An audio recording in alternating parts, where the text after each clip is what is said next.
بسم الله. السلام عليكم ورحمة الله تعالى وبركاته. أصحابتي دقالق waxayno wada qiso ku saabsan khiyaano gabadha ninkeedu wuxuu ku qiyaamay oo wuxuu u keenay naag kale oo wuxuu ku yiri waa in adeertay soo dhaweey in adeertiisna maysan ahayn waxay ahayd naagtii uu guursan lahaa heer waxay gaareen ay sariirteeda isku qabeen hadda waa qiso yar oo cajiib ah la soco bilow ila dhamaad insha Allah.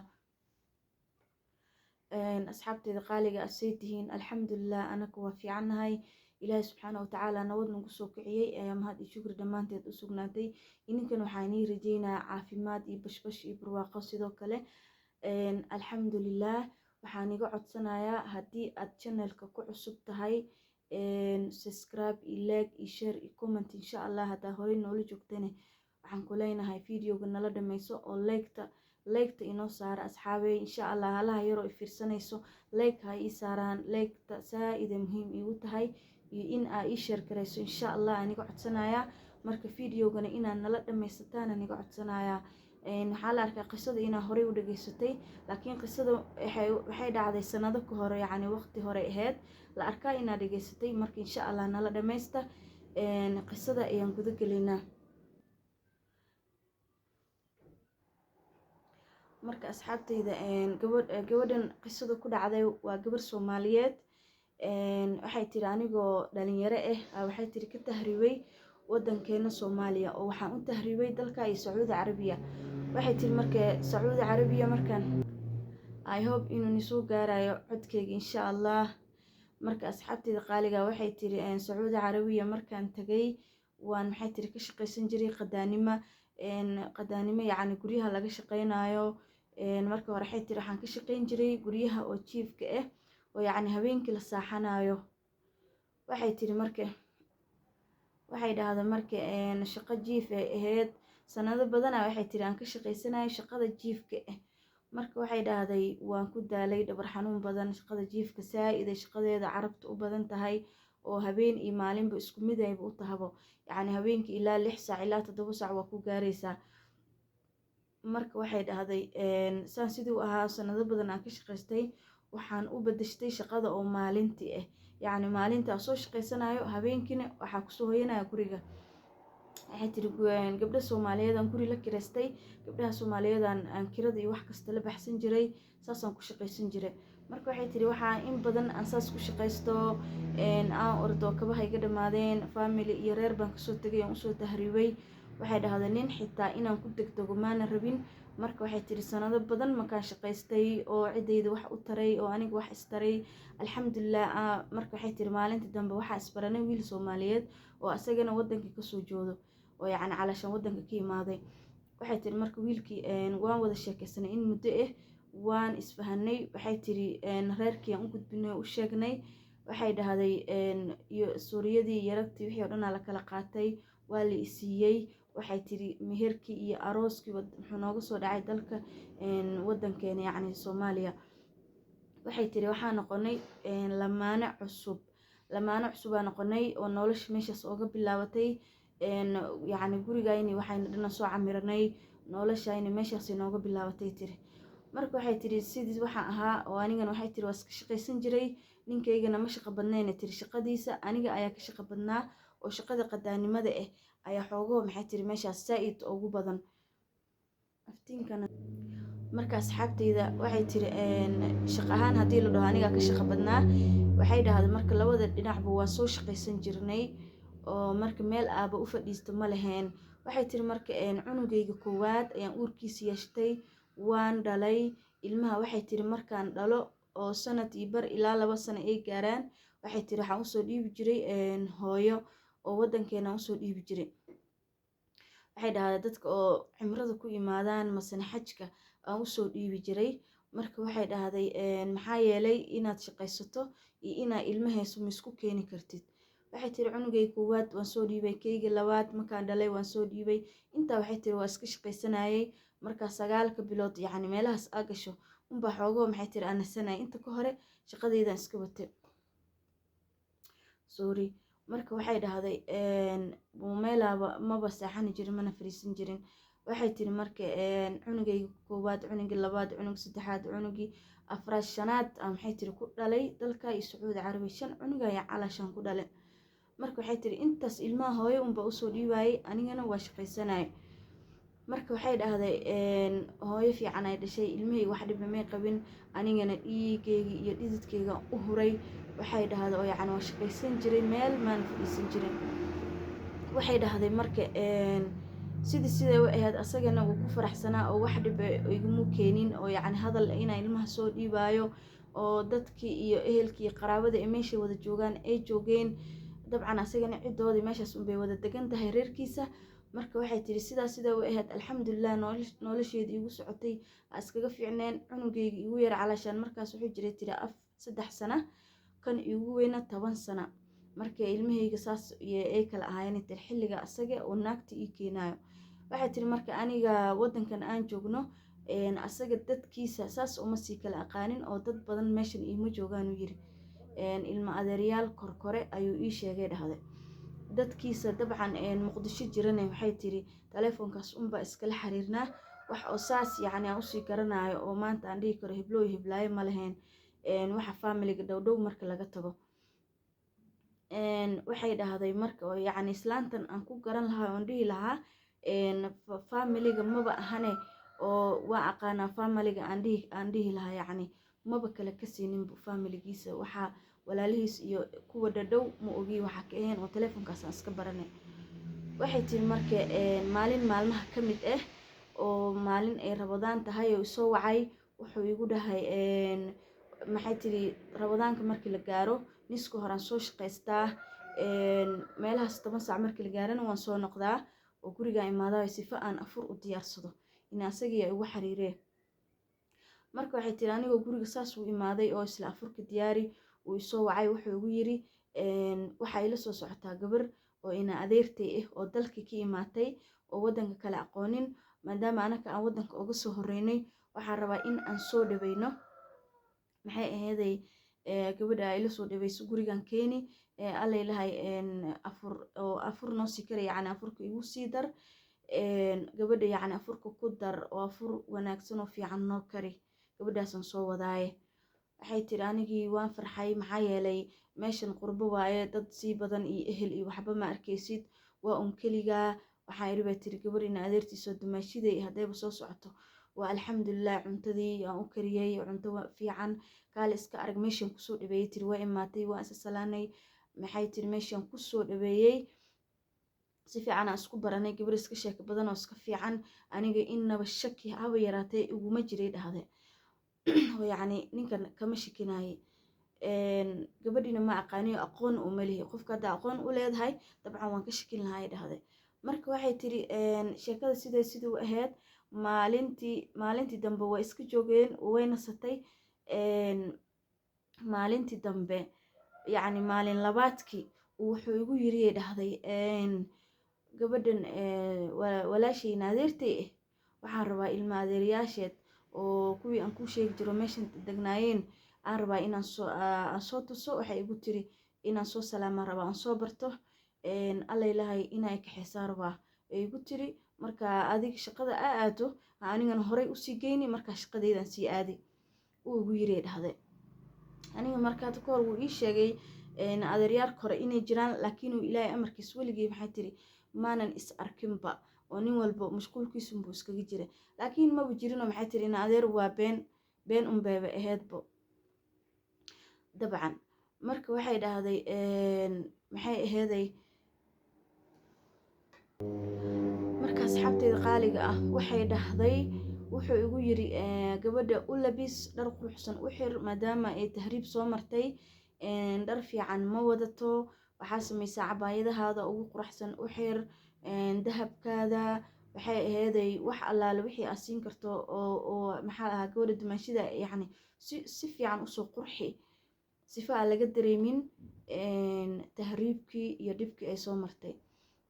oo saaluunka gee oo soo qurxi. waxay iri tiri waayahay aniga dhib iyo maxay ahaydey shaki maba igu jirabo. waxay tiri marka waan ordee gabadhii cabaayad quruxsanaan cabaayadii uga soo bixiyay, mid allaale midaan ka hesho qaadaan dhahay xiro. dahabkayga saas oo kale dahab badana maxay tiri aan qabay yacni dahab guri ku joog dahab oo labis waxay tiri kii labiska ahaa oo quruxsanaa oo dahabka calaashan weynaa waxay dhahdaa aan u xiray oo horiya tiri kana kusoo bixi kan qaado kii aan u xiray waxay dhahdaa saaluunkii marka horgeeyey maxay ahayd soo hagaajiyey wax walba yacni saaluunka loogu soo hagaajiyey adiga weli waxay tiri waan qurxiyey iyadoo qurux badan oo caraf badan waxay tiri waxay ahayd ninkii raacde anigana shaqadaydan sii aade ayakana way baxeen oo kala meelaan ka kala baxnay tiri aniga intaa shakiguma jiro waxay tiri marka maxay ahayday maxaa loo socdaa meesha lagu soo meherin lahaa gabadhan oo ninka uu soo mehersan lahaa oo sheekyaala meel ugu ballansan marka waxay tiri meelay ahayd ma aqaana ma hoteela lagu ballansaday ma ogi waxay tiri gabadhii waa lasoo meheriyey aniga shaki maba igu jirinbo waa lasoo meheriyey wuxuu wiriya tiri galabti markaan shaqada kasoo rawaxo yacni shaqada kasoo noqdo aan soo mari on soo qaadi gabadha maadaama waddanka ay kala garanaynin adiga afurka noo sii kari waqtiga adi aa imaato saasuu igu dhahay tiri marka hore uu gabadha qaaday waxay ahaydbo aniga waa soo noqday marka anaa waxay tiri guriga ka hor imaaday kadib oo makhribyada meelahaas waxay tiri ayaka imaadeen gabadha ina waaba ninka waa loo soo meheriyey oo waaba nin iyo xaaskiisa waxay tiri wax shaki maysan gelinin wajigooda uu furfuran yahay wax oo yacni shaki yacni hala yar xitaa aan ku arkay hooyaka aan uga shaki xataa ma lahayn nin gabadh iyo walaalkeed camal unbay ii ahaayeen haddana maxay ahaday afurkeeni waxayna meesha ku cunnay guriga waxay tiri waa guri yaroo iska kooban marka asxaabteeda qaaliga waxay dhahday guriga waa guri iska yar laakiin meel ay ka saaxato way un lahayd oo yacni calaashan guriga qol iyo fadhi uu ahaa fadhigay saaxanaysa anakana qolkan saaxanayna haddii qof walaalkeed ahoo aniga inkastoo haddee in adeerteed uu maxaa la dhahay ajanabi haddana uu ka yahay laakiin waxay tiri qolka meeshaas unbay saaxanaysa anakana qolkan saaxanaynay oo dad isku sii dhegdhegayay waxaas ma ahaynoo maxay ahayd nin walba meeshiisa unbay yacni kala maraayeen ayadana way is asturaysay oo yacni shaki may gelinaynin oo naag isqaabinaysa maysan ahayn way is asturaysay tiri marka waxay dhahday aniga shaki ima gelin waxay sidaa ahayd asagana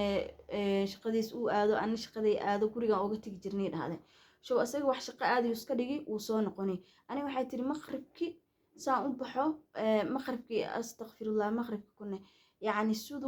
sidaan u baxo subaxii waxaan imaani 10 saac marmar qaar 11 ka imaani tiri sifo uun afurka aan u karsado uga soo gaari marka waxay tiri ninkan wax shaqo aadayu iska dhigi awalba shaqadiisa ma badneene wuuba soo noqonayneen marka guriga laysku qabaaye oo nin iyo xaaskiisii ahaayeen warba ma haynin aniga marka waxay tiri sheekada sida u ahayd maalinta dambe waxaan ku dhahay gabadhan hadda marka way nasatay muddo way joogtaa maxay ahayday bil ku dhawaada markaas wayba joogtaabo markaan weydiiyo wuxuu dhihi bay tiri shaqo maangeeyaan dhihi gabadha shaqo aan geeyo masana maxay ahayday wax aan soo kala tutuso oo dadka carabta soo kala barbarato ha i raacdo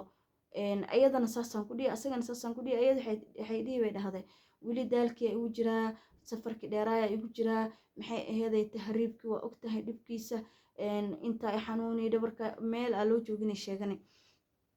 hadda xoogaho waa iska nasani kadib baa igeyn doontaa shaqa waxay dhahday marka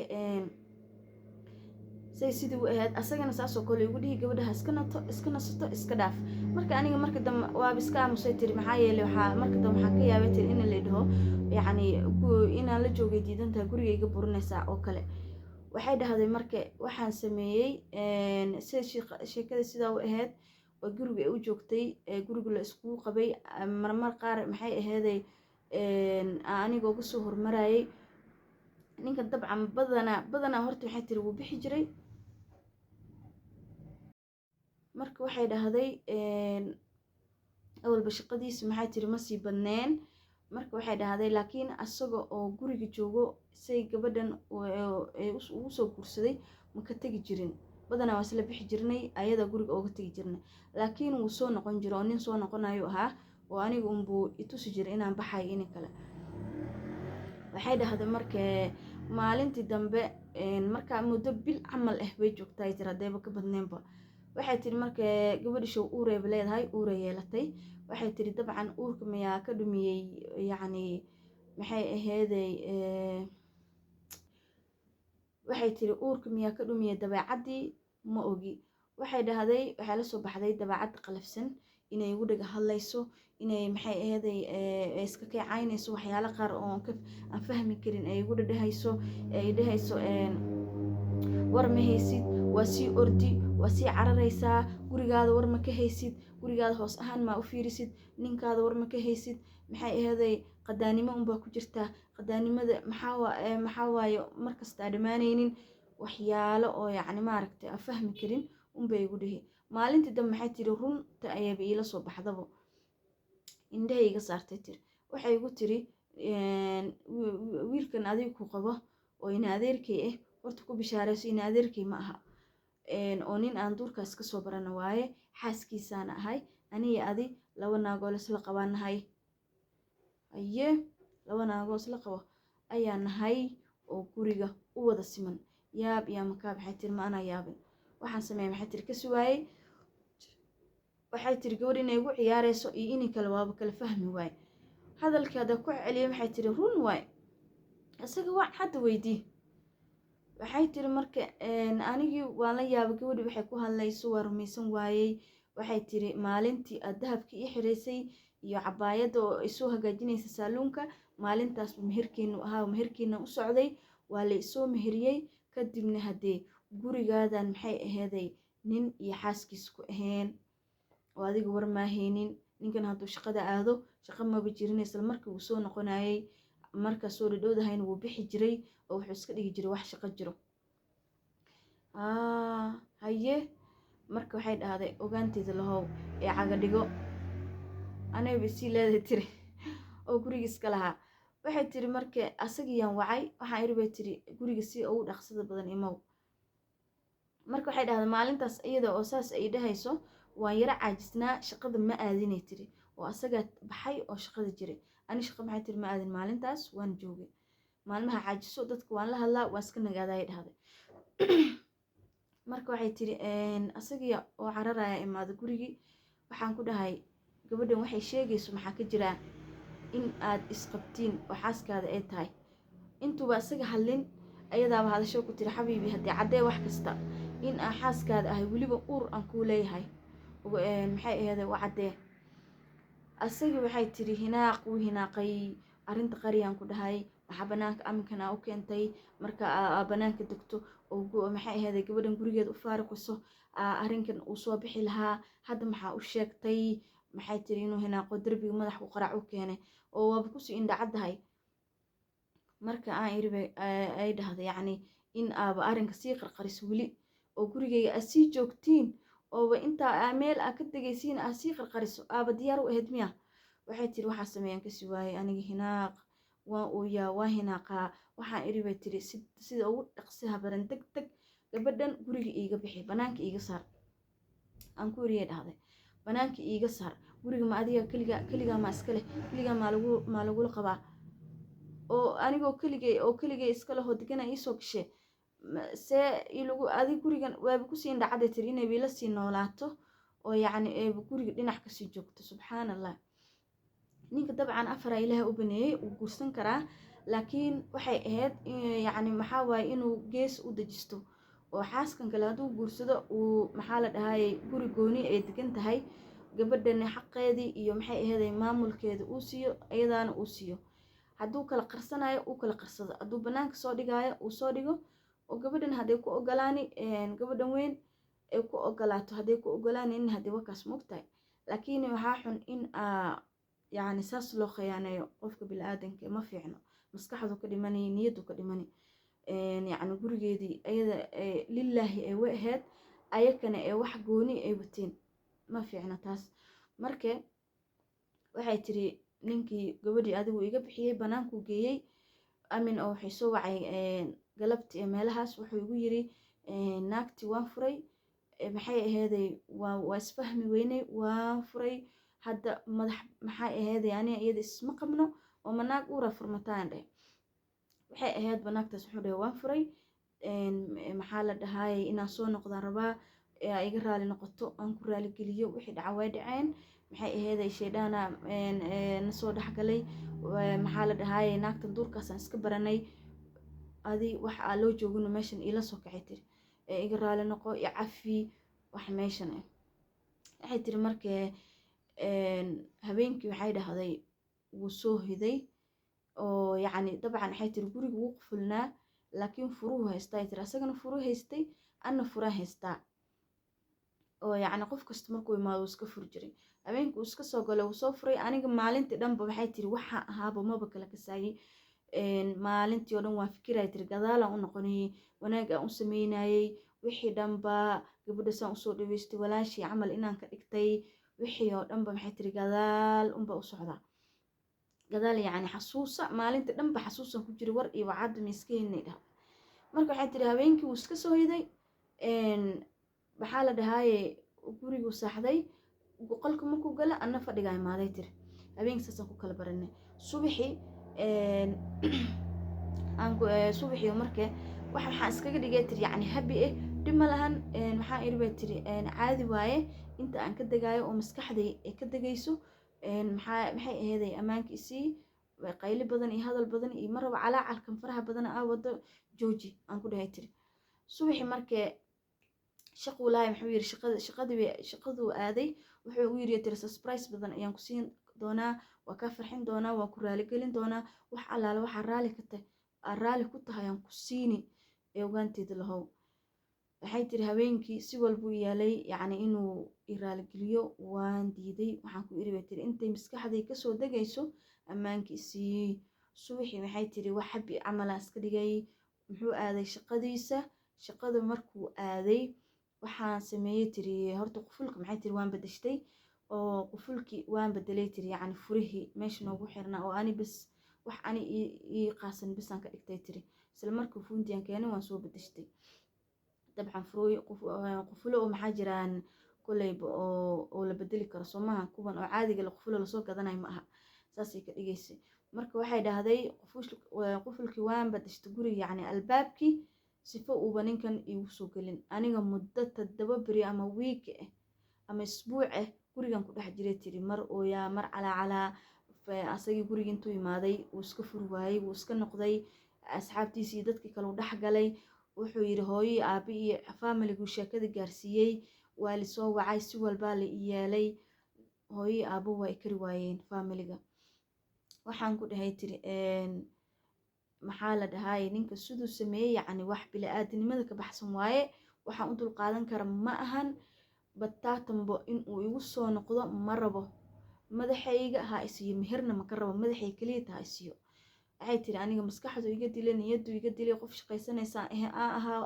oo wanaagsan oo fikirayso wixii dhanba maanta uu iga qasay waxay dhahday marka ilmahaas naga dhaxeeyo laakiin asaga soo ma ahan maanta laga bilaabo waxay tiri meeshaas ku kala jooginaa hooyo aabaa isku dayeen si walba iyaaleen aabahaada maqal ilmahaada aabahood waaye maxay aheeday hal mar uu khalad dhacay maxay aheeday mar kale hadduu khaladkan sameeyo anaka kula jirnaa oo arkaynaa laakiin hadda u dulqaado yacni hadda u samir halkan mar oo khaladka oo ugu samir waalidkii saasay isoo wada wacayin macallow asaga waalidkiis xitaa waalid fiicanay ahaayeen saasay isoo wada wacayin oo la ileeyahay maanta ka raali noqo anigana waxay tiri waan diidanahay oo wax walbo si walba oo la iyaalay waan diiday xataa asxaabu isoo diray meesha oo isla degneen wixii dhanba waxay tiri waa ka hor imaaday marka xilliga ayada waxay lahayd haali ila taliyo ninkaas ma ku noqdaa oo yacni yacni maxay aheeday ma cafiyaa masane horaan usii buriyaa dadka nin walba si ayuu oo la soo taliyey adi haddii kugu dhacda lacalla qisadaas waxaa samayn lahayd ilaahay naguma ride maxay aheeday ninka afar ilaahay u baneeyey laakiin ina saas la sameeyo waa khalad marka gabadhaasna haddii marka ayada talooyin badana la siiyey allahu aclam hadda waqti hore ahayd sheekadaas in aan iisoo gudbiyo ayaan jeclaystay asxaabteyda qaaliga waxaan jeclaan lahaa in aad si fiican ii dhageysataan oo videoga dhammaysataan xataa haddaa ka helin qisada ama videoga in aad iska dhammaysato oo maxay ahayd like noo saarto oo noo share garayso subscribe-ka insha Allah horey aan noo wada rajaynaynaa qisooyin yar yar aan soo gudbin doonaa hadda qiso leela soo wadaagana waan jeclaan lahaa yacni qof qiso ku dhacday oo qiso run gabar ku dhacday oo ila soo wadaagto on soo gudbiyana waan jeclaan lahaa laakiin hadda heerkaas weli ma gaarin videoga inuu meelo badan gaaro ah fiican marka insha Allah asxaabteena qaaliga ah khayr badan inii rajaynaa ilaahay subxaanahu wa tacaala inta xanuunsan caafimaad taama ha siiyo saqiir iyo kabiirba allaha caafiyo annagana caafimaadkayna allaha noo siyaadiyo maxay ahayd dhibaatooyinka allaha naga dulqaado allaha dambiyaasheena dhaafo ilaahay subxaanahu wa tacaala inta awlaad haysanin jid ayaan u dhowna asxaabteeda qaaliga inaa maqlaysin ma ogi inta awlaad haysanin awlaad la-aanta ilaahay subxaanahu wa tacaala awlaad baariyaal oo saalixiin oo khayr qabaan oo barakaysan allaha ku israaqo anakana allaha noo barakeeyo oo saalixiin wanaagsan allaha nooga dhigo aamiin yaa rabbi marka intaan kusoo gabagabayna wabilaahi tawfiiq asalaamu calaykum waraxmatullaahi tacaala wabarakaatu